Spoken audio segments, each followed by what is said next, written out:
Good afternoon and welcome again to another one of the Wealth Mosaic's WealthTech Talks. Today we are talking about the highly relevant and changing topic of digital wealth management, and we're going to examine with our guests the concept of whether this is about unique technology or a unique value proposition and what elements fit into that. So I'm joined today by Sarah Kochanski, who's head of research from consulting firm 11FS, by David Joyce, UK CEO of wealth management tech firm Crealogics, and by Matt Cross, who's head of B2B EMEA communications agency Hotwire. So, Sarah, being polite, can I ask you to do a quick introduction to yourself, first of all, before we pass on to the gentlemen? Sure, absolutely. Thank you very much for having me along. So I work for 11FS. We call ourselves a challenger consultancy, but in short, we build new financial products and services across the whole financial services sphere. So insurance, banking, wealth management, etc., etc.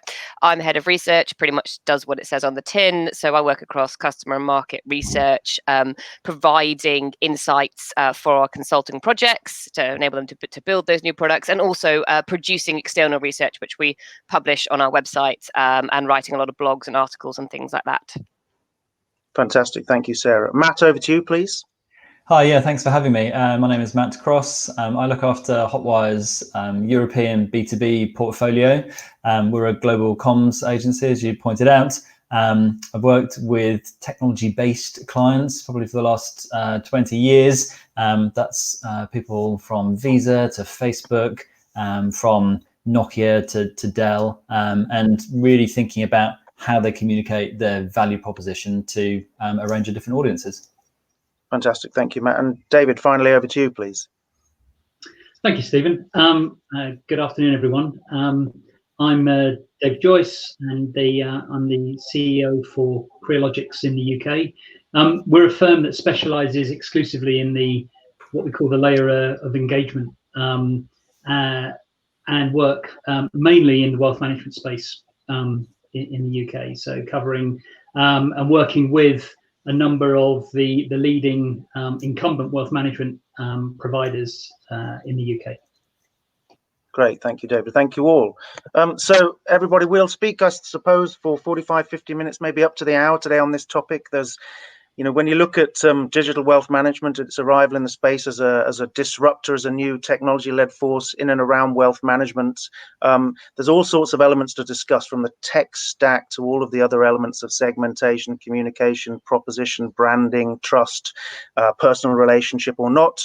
So we will run through, I hope, a very interesting discussion with our three guests, who each, I think, have an interesting take on what they can bring to this discussion. So if I go to you first, Sarah, in thinking about this, in the UK as well as the US, Europe, and frankly all over the world now, we've seen new challenges in the UK like Wealthify, Nutmeg, Scalable, Money Farm. They've come in, but why do they need to exist? Do you have a view on why the incumbents didn't create the models, and why these new challenges have come in, and why they're now sort of maybe leading the market? Can you talk to the drivers and background to that? Absolutely. I mean, I think at its simplest, it's that these challengers spotted a gap in the market that the incumbents didn't realize existed. They were very happy sitting there doing what they'd always done and the ways they'd always done it, and making quite a lot of money out of it. And then the first challengers came along, and they were all sort of poo-pooed by the incumbents, said that'll never work. Nobody will go for that. I think there was sort of a sense of poor people don't want investment advice from a certain extent from them. Why would you bother with them? They've only got £1,000. What's the point of that? So I think they very much spotted a market which is to bring wealth management, at its broadest sense, to a new audience and to a less wealthy audience. I mean, obviously that. I hate the term democratization of finance, but there are plenty of people out there who have some savings put by and have a little bit extra and would like to make it work for them. And these companies spotted that. The reason that they could do it, I would argue strongly, that they could do it as quickly as they did, and something the incumbents perhaps hadn't realized, is that they did use technology. I mean, they found ways to do this in a cheaper way. I mean, you could argue now, and I'm sure we'll get onto this, that some of the models aren't that much cheaper than those used by the incumbents, but they looked at the technology. They thought, if we build our proposition based purely on this technology, then we can get something out there that works, and we can do it more efficiently and cost effectively, and then build brands around that, services around that. So I think it was twofold. There's a gap in the market, and then technology came along and enabled them to do it. And we also can't forget, and this goes for the incumbent, for the challenger banks as well, that it came along at the point where everybody had the internet and everybody had a smartphone. So we can talk about the fantastic technology and the platforms that Mike, etc., are built on, and the algorithms they use, and their AI, all of which are fantastic, but none of that would be relevant if I didn't have broadband and I didn't have a laptop or a smartphone. Yep. So I think it's a perfect storm, if you like. Perfect. Thank you, Sarah. Matt, what do these brands have credibility now? These startups, can they make an impact? So they've seen an opportunity, they've got a technological capability, and there's a kind of perfect storm in terms of client trends. From a branding perspective, are they there? Well, I think you've got to remember that actually, consumers don't mind new brands. Yes, there's a lot to be said for heritage and credibility, but as Sarah pointed out, disruption meets an unmet need. And if you were to go onto the Coutts website, they ask you, have you got at least 500 grand to put in? Maybe £1 million worth of assets is what they're going to be, managing at any one time. And for the large majority of people, they don't have that. So from a brand perspective, did it matter that they're brand new? No. What they've absolutely nailed is the direct-to-consumer model, which is because they've only ever been born on mobile. As Sarah pointed out, you have to look at actually the stats around mobile usage over the last 6 months in particular are astounding. Or 71% of all internet traffic is now through mobiles, even though broadly people are at home. But 56% of all buying actually is through mobile now as well. So people are very used to using those platforms, but the new challengers have come in and they've nailed it. They've created a platform which is mobile native, and that means they're always going to be streets ahead. But they don't have maybe some legacy technology holding them back. Great, thank you, Matt. David, so COVID obviously has maybe led to a spike in some of the numbers that Matt referenced. So are wealth managers regretting not moving? And when you look back at your conversations over the past few years, why haven't they done anything? Or why, those who haven't, or why have they been slow? Why have they been resistant? So I think I'd probably refute they haven't done anything. I think what it's done, and certainly the conversations that I've had with some of our current clients and potential clients, is that obviously the impact of COVID has just amplified and accelerated either plans to start or plans that they had to improve the offering that they already had in place. Somebody saying, pre-COVID, the sorts of things they've done in the last 2 or 3 months would have taken 2 years. Endless board meetings, committee papers, investment rounds, and so I think the incumbent firms have seen this as an opportunity. You only have to look at the use of platforms like Zoom. It has benefited massively the wealth management sector in terms of keeping that relationship with their clients face to face, which is a massive part of the incumbent wealth management space. But as I say, I think what it has done is it's shone a massive light on the need for very relevant digital engagement platforms. And I would say that, wouldn't I? But for existing wealth management players.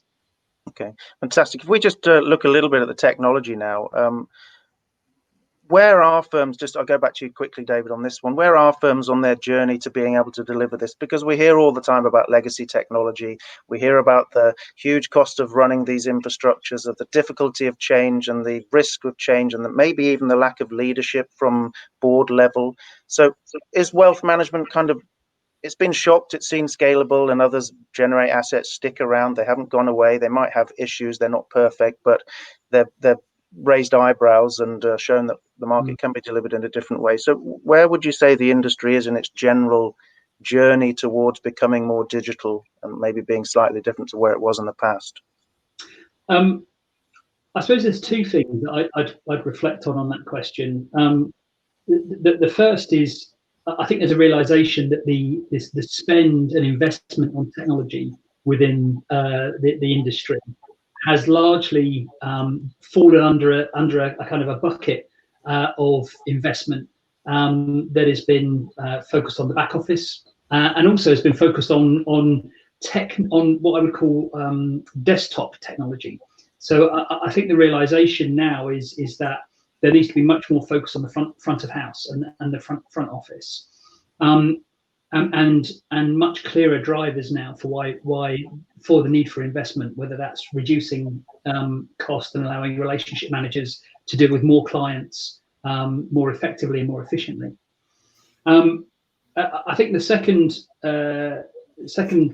part of the answer is that I do think that it's a broad spectrum. I think there are some firms that are just taking their first steps, and I think there are others that are well into, and certainly some of our clients are well into their digital journey, and they're now looking at how can they expand their offering to include things like voice, video, if you like, an omni-channel solution where you can switch between just a form online to talking to your relationship manager in the same session. One of the things that we always talk to clients and our potential clients about is, if you forgive the analogy, is trying to put lipstick on a pig, and so not about it perhaps has happened in the past is, let's take a paper form that's 35 pages long and let's put it on a PDF and put it on the website. That's not digital. That's just taking it from one form factor to another. And so I think there's a lot more focus now on how do they change that customer experience. Great. Sarah, from your research, I know in the work we do, we hear a lot about the spend that's been put in place on back office, as David mentioned, but the market, particularly now, will have seen a need to spend on the front end and be more responsive to client engagement and other means of enabling advisors. Have you done anything in that area to see what firms have done? So I haven't done a lot on the wealth space particularly, but I have, as a result of everything that's going around us, just recently produced a report on how the financial services industry as a whole is reacting to the pandemic, and then we do feature wealth management providers in that as part of the holistic piece. And the answer is they kind of have to do it now, as we can all see. Like, there is no option to not do it. We were talking earlier about the fact that you saying, no, sorry, I can't adjust your portfolio because I can't stamp or print the piece of paper because I can't get to my office, is not really going to go down very well, nor is not being able to answer the phone because you can't get into the office, answer the phone, you can't answer the phone from home. So they're having to implement more of these digital tools. I think across the sphere, across the space, we've seen different sorts of responses from different people with different levels of success. So I can talk to the banks, for example, which ended up actually shutting down a lot of their wealth propositions to try and focus on largely mortgage payment pauses. So some of the Lloyds Banking Group shut down all applications for any new wealth management service through their website because they just couldn't handle it. They had redirected all the resources they had towards dealing with the immediate problem, which was mortgage repayments being paused, CBIL loans, of course, the bigger banks were dealing with small businesses as well. And then, of course, people asking for other credit breaks. But that coincided with one of the biggest booms we've seen in new people coming into the investing space in years. If you look at the figures from any of the wealth managers, particularly the digital ones, over the last few months, we've seen a huge increase across the board. So at the time where they really needed to be up and running and encouraging people to come into their services, they couldn't handle it.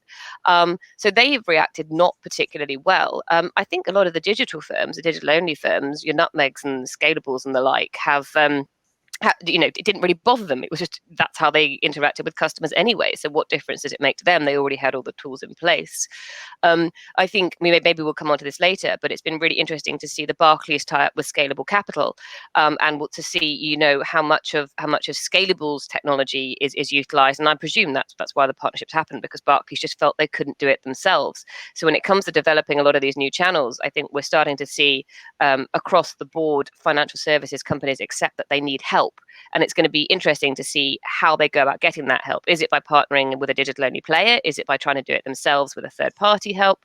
But yeah, it has to be a priority now. It's just not possible to not have digital interaction with your customers, those kind of front-facing channels, because it's a requirement. If the government tells you can't see your customers in a building, you've got to find a way to keep speaking to them, or your business will go bust. I think it's quite simple at its heart. Indeed, interesting points there. I heard from a previous webinar that an unnamed city firm spent £250,000 on mailing out reports to firms because of the 10% MiFID depreciation rule, and another one's meeting its clients in the park. So they're doing things, but maybe not in a digital way. So there's a kind of perfect storm, and the incumbents, because they've got a load of other stuff going on, are maybe not well placed to react to client demand in a time such as now. Is that down to sort of technological availability, or is it also down to the sort of brand position and availability of these digital platforms, or is it one or the other, or is it a mixture of the two? So shall I go back on that one again? I'm cautious of hogging sure. So, why not? Sorry, the inability, you mean, of the incumbents to react in this way, is it down to technology, or is it the brand positioning they have? Well, so it's more about the digital newcomers. So, is it because their tech stack is there and ready and they can just respond and the client clicks? Or is it also because their branding is fresh and available and positioned correctly for those kind of clients? I think it's a mixture of the two. I think the technology plays a big part when you go back to that point I made previously about how many new people are coming into the investing space or finding their feet with investing. And they are largely doing that for a number of reasons. But the two main ones are, for those of us lucky enough to still have our jobs, we're finding ourselves with more discretionary income. Perhaps not after last weekend when the pubs reopened, but generally speaking, we're not commuting, we're not going to the pub, we're not going on holiday. So we've got more income, more discretionary income. What can we do with it? And then the second one is we have more time. I don't know about you, but I'm not commuting 2 hours a day anymore. So all of a sudden I sort of find myself with an extra hour of an evening. So if those two things collide and I'm going to go and look for what should I do with this money, where am I going to go? I'm going to Google. Like, let's face it, that's where I'm going. Yep. And the digital challenges are there. They come. I mean, all the other services will come up as well, but the digital challenges will come up. They'll come up near the top. They know about SEO positioning. They know about how to get their names out there quickly and at the top of the page. And when you get onto them, they're friendly. Their user interface is brilliant. It's easy to find your way through it. There's educational materials positioned front and center, and you can just carry on going through it with clicks of a button, rather than with a lot of the incumbents' websites. You get to a point where it's like, call us, and you think, well, I don't want to speak to somebody, and by the way, it's 8 o'clock on a Friday, and you're not going to be there anyway. So what's the point? So the technology has certainly helped on that side. The branding, I think we actually probably have a way to go. I'm not sure a lot of the digital only wealth managers have done great things with branding thus far in terms of being visible and really chiming. I'm talking more specifically about the automated portfolio management, the Nutmegs of this world. I was joking earlier. I find Nutmeg's adverts completely baffling. I think their service is brilliant. I think they do what they do very well. But I see the adverts on the tube with the teddy bear and I get very lost. And I'm not quite sure, that doesn't appeal to me. It doesn't attract me. And you look at somebody like Robinhood, which I know is a slightly different space, but it's still in wealth management to me. And they actually have done fantastically. And I think what they've done is partly brand, although we could talk about their brand perhaps dipping recently, but partly brand, but a lot more to do with actually building a community and a network, because so many people come to Robinhood because their friends have tried it. They've referred them. If your friends have tried it and they're fine and happy with it, then that's kind of a more... I think you're more likely to do it because your friend has referred you than because you saw a Swish ad on the tube, is my point. So I think technology, yes. Branding, we've got some way to go. I think perhaps branding isn't the solution. There are other things that can be done. I think the other thing to maybe just add to that is that there is there's still a high level of mistrust around financial institutions, whether they are new, friendly, cuddly looking brands or whether they're old, established brands. There is still a level of mistrust. And I think there also have been missteps with the newer brands. Automatic systems and robo advisors and all those sorts of things aren't necessarily the way to go, and they haven't necessarily built up. But I don't think, as Sarah said, I don't think there's many, particularly the new brands out there, and certainly not the old brands, of people who'd be standing up and saying, yeah, I'm a real advocate for that brand. That's something I really, really believe in. You might get a few, but it comes back to the changing perceptions and the changing requirements of the audiences. And people want something different. They want to feel like they're doing something responsible.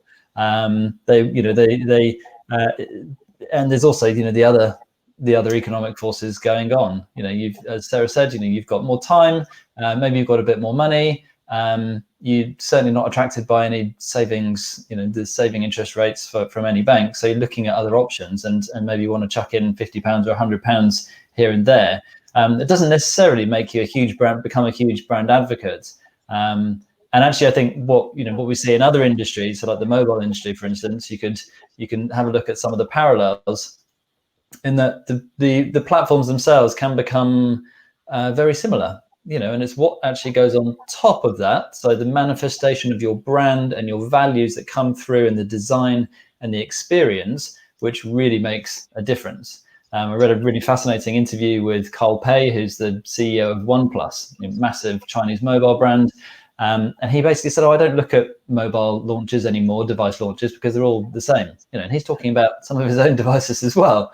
So yes, there are one or two things which really stand out. But by and large, they're the same. What we're building is a brand. They did a launch this week, new device called the OnePlus Nord. They sold 30,000 pieces of paper, right, as part of the launch. And that piece of paper, all it got you was an augmented reality interaction as part of the overall launch. But they sold 30,000 of these. I mean, how many banks would be able to sell 30,000 pieces of paper to their customers? So it's that level of brand advocacy which everybody needs to strive towards, and maybe the new brands have to work as hard as the older brands in order to achieve that. That's interesting. I thought you were going to make a Charlie and the Chocolate Factory analogy then about finding a golden ticket, but I don't know. There was probably some aspect to that as well, to be honest. I think it's interesting, this whole subject around brand awareness. I think Sarah's spot on. Is there's so much self-directed research that goes on now. Where we sit in the evolution of e-commerce has had such profound effects on us as a society, hasn't it? We automatically reach to Google, whether it's for financial services or whether it's for shopping or what have you. And I think the mistake, one of the mistakes that is often made is that when we think about this topic of wealth management and the value proposition and the challenger wealth providers, is that they're talking just to one demographic, and I think that's probably a misconception. I think because of society's exposure to technology, whether it's a mobile phone, a desktop, moving across devices, this cuts across socioeconomic divides, right? You'll find silver surfers who are out there searching for the best financial deal, or perhaps those sorts of customers that you might more readily associate with going to an established wealth management firm, putting their money into some of the challenger wealth organizations.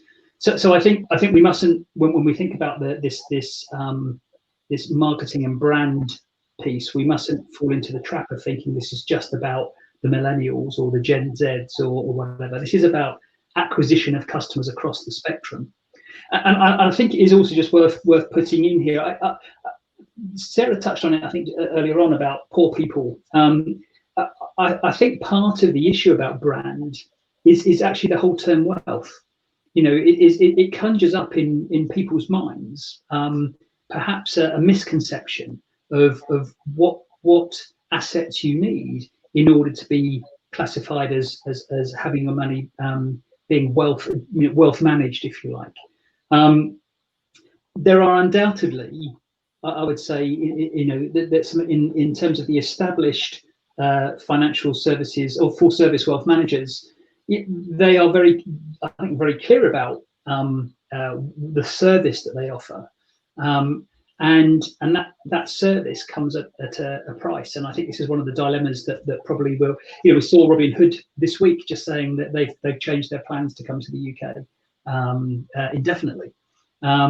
One of the things that is oft overlooked is the profitability. So it's great to set up a brand new business on a fresh tech stack with a really funky brand and marketing campaign. But are you going to make any money? Right? And I suppose if you look at the established wealth management firms, they are making money. Are they then reinvesting it in good technology and customer acquisition and brand awareness? Maybe not enough. Yeah, I mean, I think that's definitely the case. If we come back onto that marketing and segmentation and client types in a minute, David, if I could just ask you about the technology here. So these new firms have largely built it themselves and integrated various third parties for sort of specialist pieces of need. What's the approach for an incumbent firm when they want to launch a digital proposition, a robo-advisor, whatever the term is that they wish to use, and they want to go after a new segment, the children of existing clients, those clients who fall beneath a threshold that makes it profitable for them to manage? How do they take the approach? I mean, have they got the tech stack already and they need to adapt it, or is it about build something entirely new? And then how is that branded? How is that, described?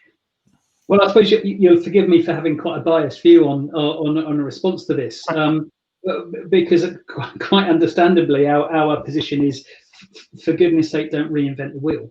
I think we would say a big part of our proposition is we've worked with many of these firms both here in the UK and elsewhere, and so we understand what works, and we're able to cut corners in terms of getting these brands to market a lot quicker. I think the build, buy or partner discussion is something we deal with, let's say, all of the time. Some firms have dipped their toe in the water and have over the last number of years built up their own tech stack, but have now gotten to a point where they realise that the cost of ownership of that tech stack, it's not just it's not just the application, it's all of the surrounding technology, the infrastructure that goes with it. And many are reevaluating, are we wealth management firms or are we tech companies? And so we're working actually with a couple of firms right now who are looking at new parts of the market, and they are looking to reuse some of what they've already got. But they're certainly not looking to build stuff themselves. So they're looking to partner with organizations like ourselves and others to get into the market and to, I was about to say fail fast, but to certainly get to market quicker and get some experience of is that proposition relevant, and is it really working? The waterfall mentality of many of these firms from the past is now changing. Just a quick final question on that. UBS tried something, pulled out. So did Investec. Probably there are a couple of other examples in other markets. What's that done to willingness for firms to test here or play here? I think so. I would characterise what you're saying there as Robo 1.0. Yeah, and I think that you've just cited a couple of examples. There are probably some more that we could talk about. I think there's a lot of lessons that have been learned from that, and I think one of the biggest lessons is that the appetite for consumers who are looking for that type of investment perhaps is with that particular type of firm is more of a hybrid model than it is a complete end-to-end self-service model.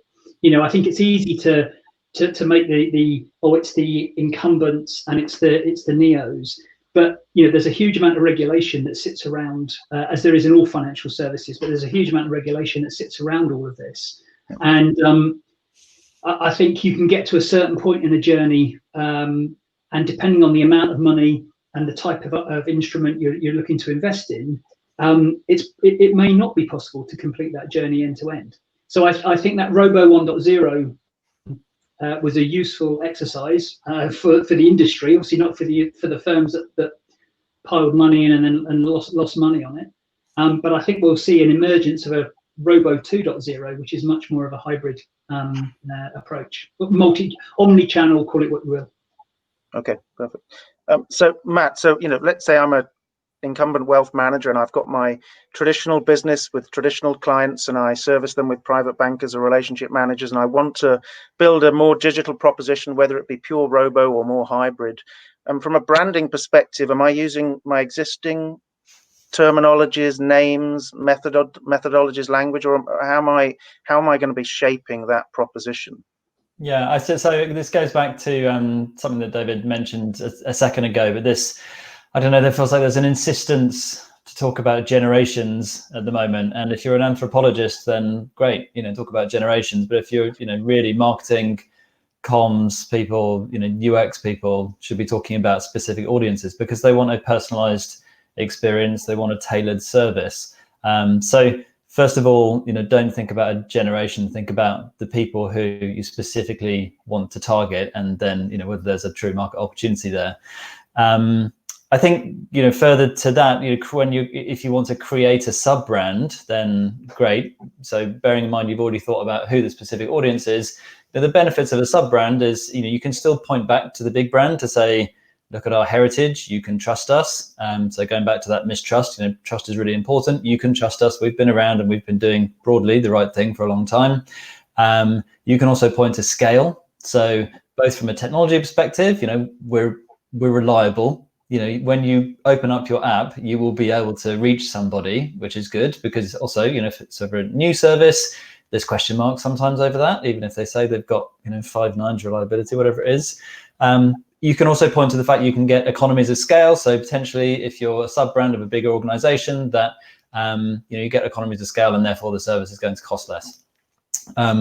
The tricky part though is you obviously want to create something differentiated, which is fantastic. But you also have to think about your existing customers there as well. So if you are creating something which is so differentiated and actually quite appealing, then your existing customers don't get the opportunity to access those services or that functionality. Maybe we're launching some kind of whizzy new app, and the existing customers is thinking, well, why have we not got that in our app? So you need to be really, really careful about that. But I guess it comes back to what we were talking about before. What customers really want, and there's a perception, I think, with a new brand, you must immediately be thinking about younger people. Again, that's not necessarily the case. David mentioned a point the other day when we were talking about the transfer of wealth and whether the transfer of wealth is actually going to go as we think it is. But if so it doesn't necessarily mean it's someone young. It doesn't necessarily mean it's someone who's digitally native.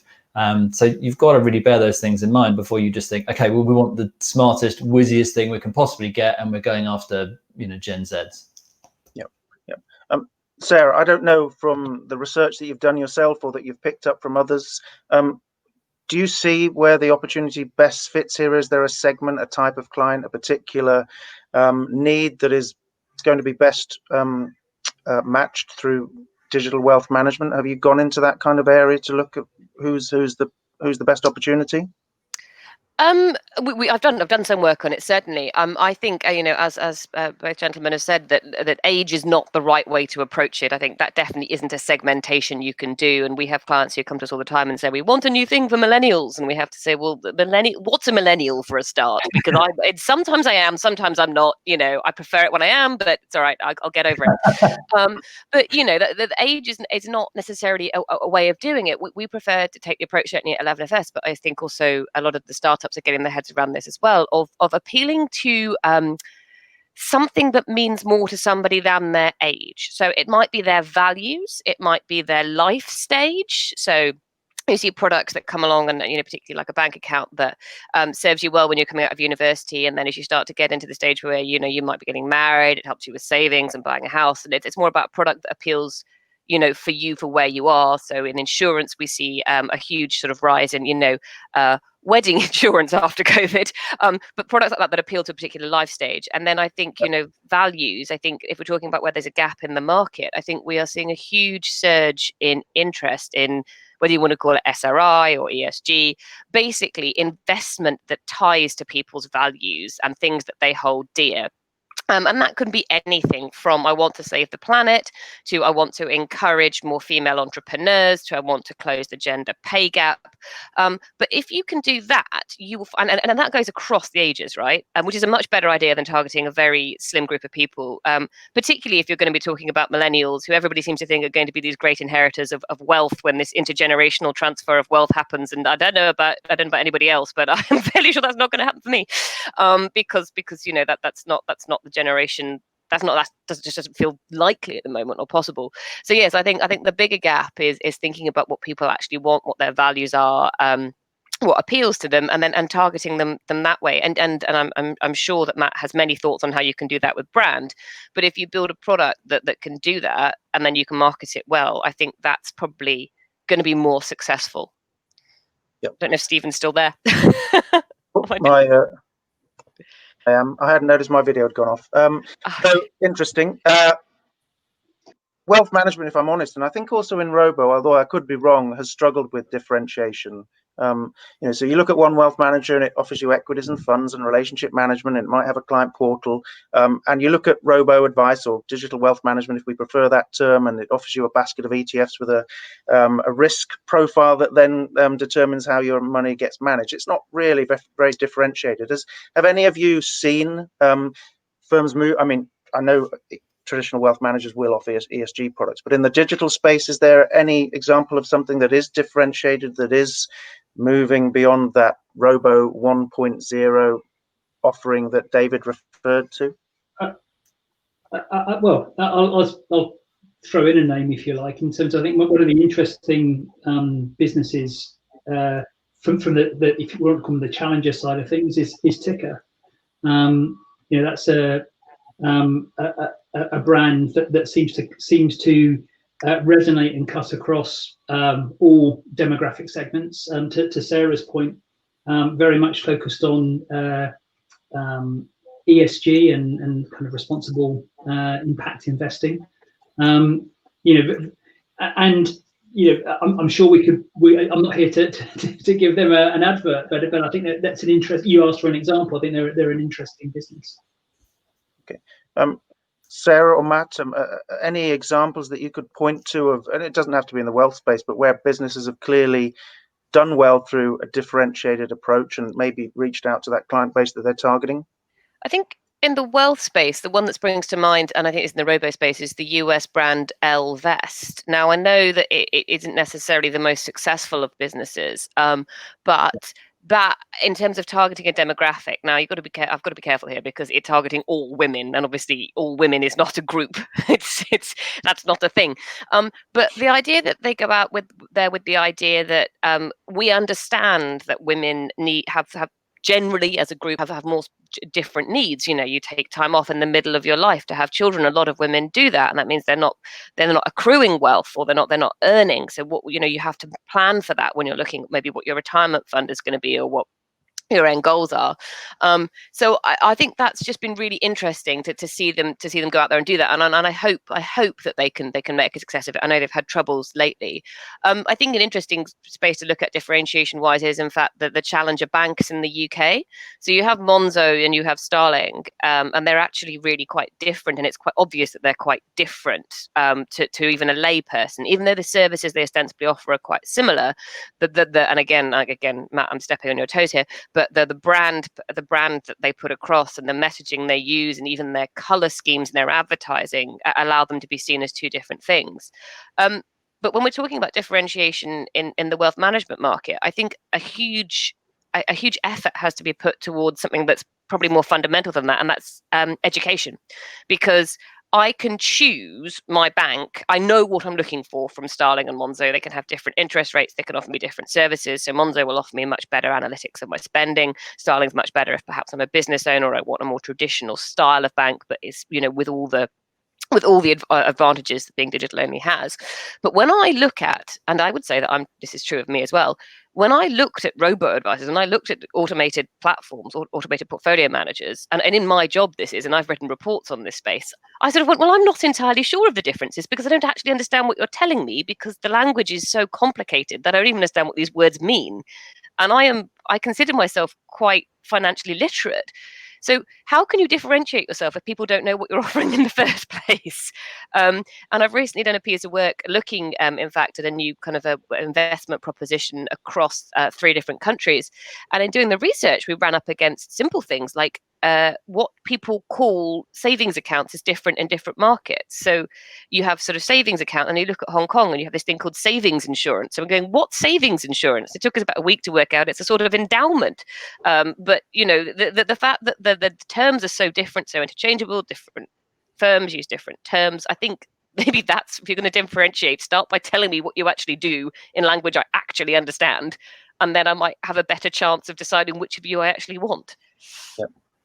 Matt, this probably goes nicely into you now, because wealth management has maybe done well through keeping it complex at a sort of sales and language level. It's kind of fitted where they maybe wanted to be. But in the new world with client acquisition digitally and things, you need to keep it simple. But you still hear various terms that are put out through the digital wealth managers that probably the layperson has no idea, as Sarah referenced, what those things mean. So Yeah. any advice here as to how to overcome this hurdle? Well, I mean, I think you sort of said it. I mean, the answer is relatively obvious, but it goes back to one of the first points I made, which was, a mistrust of financial institutions, and this is exactly why.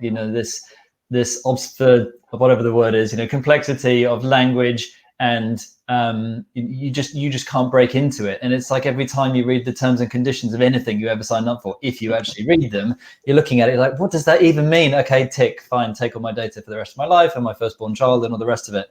But actually I think sometimes people just, that just phase, it just goes past people's eyes, doesn't it? They read it and they don't understand it and then just say, yes, okay, that's fine, we'll just get on with it.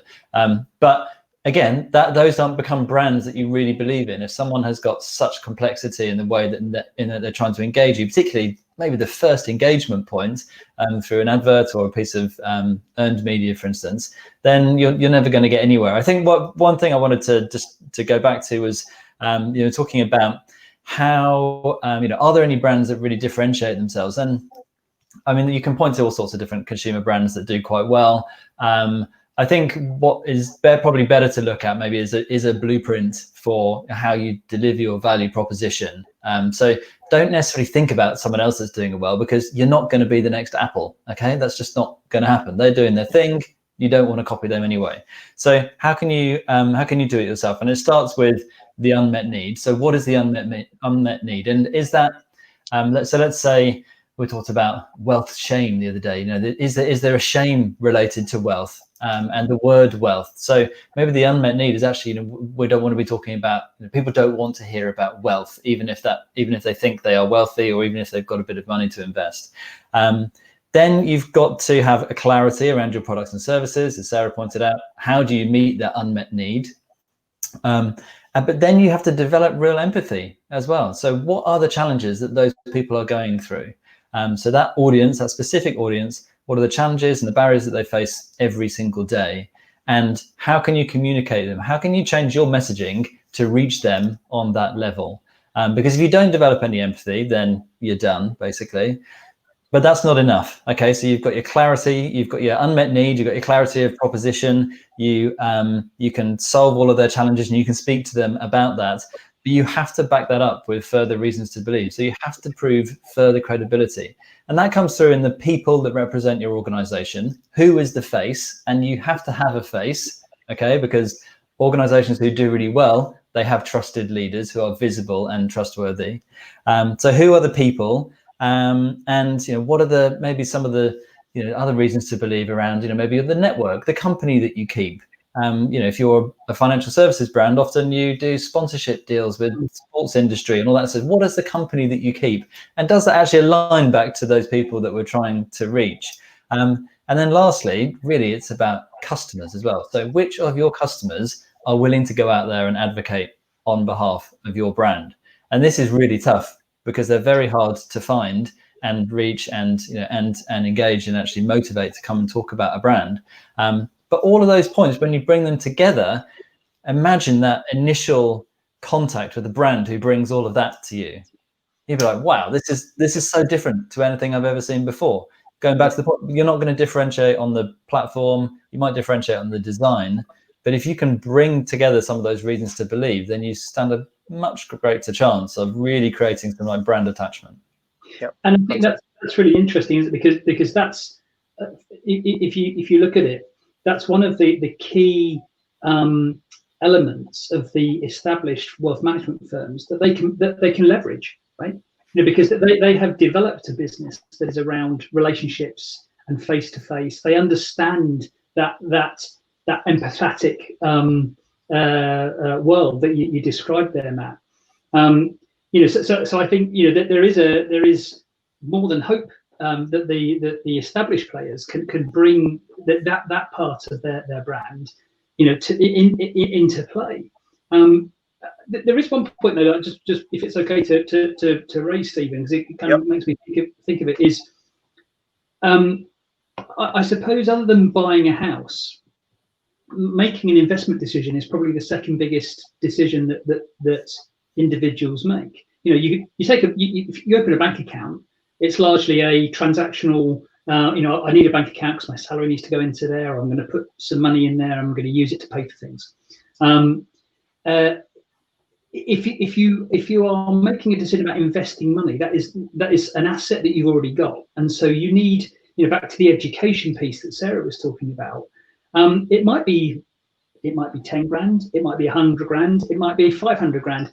You need to have the confidence that you understand what the instruments are, what the available products are, and they need to be accessible. And I think the final thing is, coming back to wealth management, I think there is this kind of view that wealth management is all about people accrue wealth, they make it even bigger during their lifetime, they wander off this mortal coil and they hand it down to the next lot, and they then take it and invest it. And I just don't think that's how it works anymore, right? Even if it did, right? I think it's about people's lives savings, right?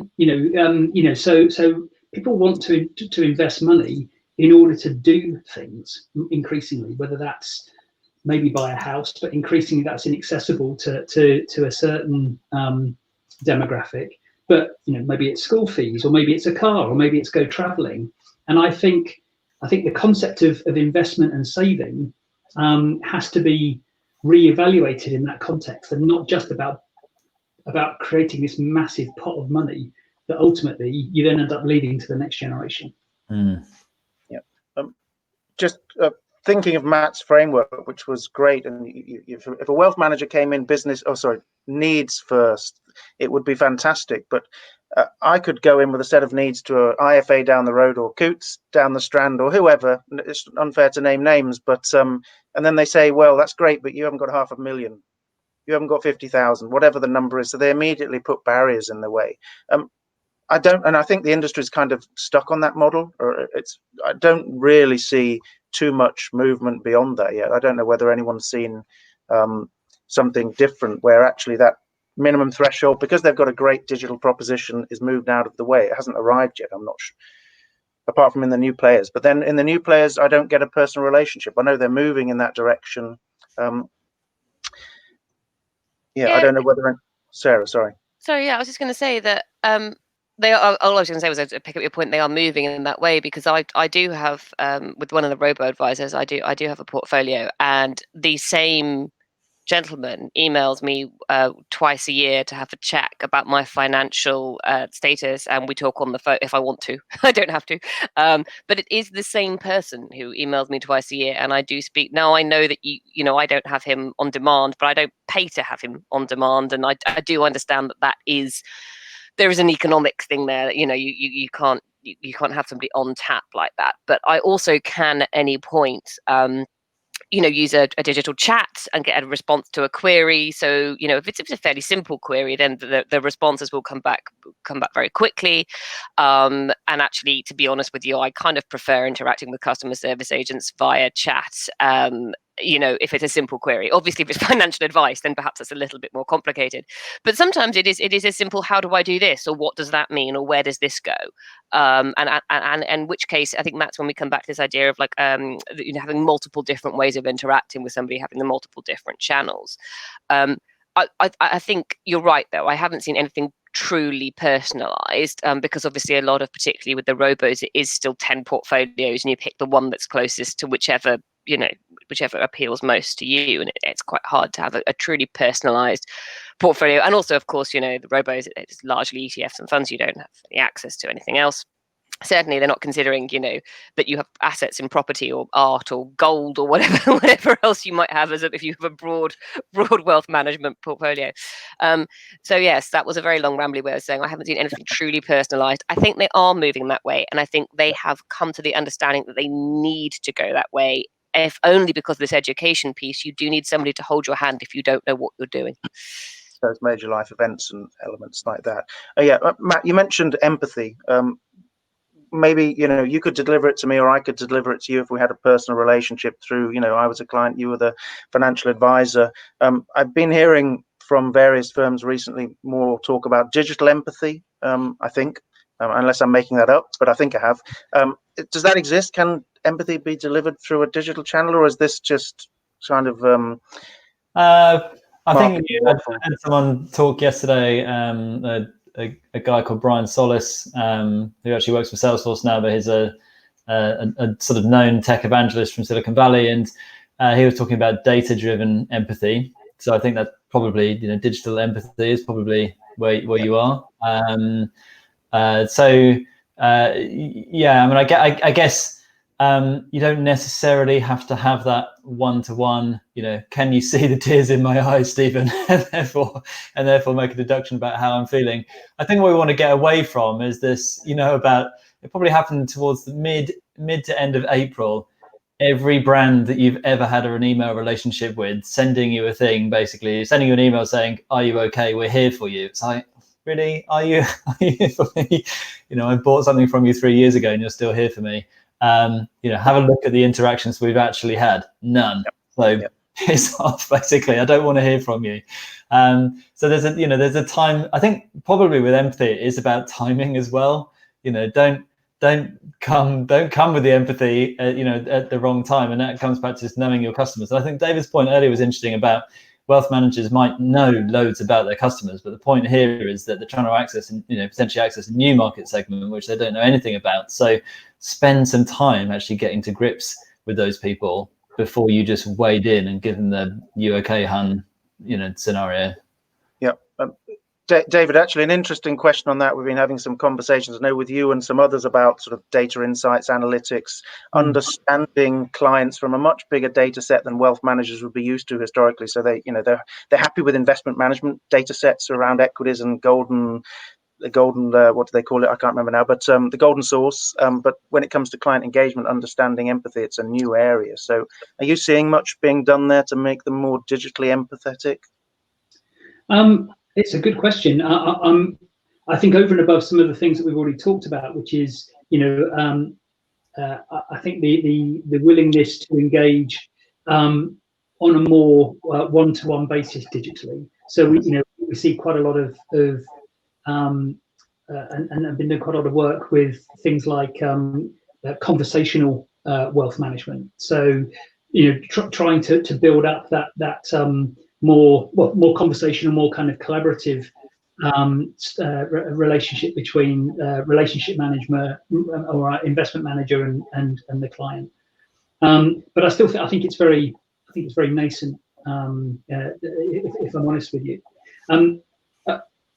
I think what's interesting in terms of what will drive that, though, is we also shouldn't kid ourselves that people have just one relationship when it comes to savings and investments. Yeah, I think there's quite a lot of work. I saw a recent report from EY that suggested that some people might have 3 or 4 or even 5 different sources of savings and investment. And so I think we're going to see something quite interesting happening, I think, because as much as I think that you'll have wealth management clients who are primarily using full service wealth managers to manage some of their discretionary portfolio and maybe some execution, they'll also have maybe their own robo portfolio that they've done their own investment in, because they might want to look at the comparison of results between their discretionary mandate and their own work. They'll also maybe be running a little execution only trading account themselves as well. So I think, one individual might have a traditional relationship and some new digital relationships, and that's going to drive convergence, isn't it? It's going to drive me, if I'm that individual, going back to my wealth manager and saying, why can't I do this, right, with you? And I think we'll certainly see more of that over the next couple of years. Great. Well, time flies. We've got 5 minutes left. We have a few questions. I'll come to those in a minute. But if I could ask you each maybe to give me 30 seconds, a minute, summarizing, what is the value proposition in digital wealth management, and what is the balance between the technological side and the non-technological side? So, David, could I start with you? Could you give me your summary, if possible? I know there's a lot to summarize here, but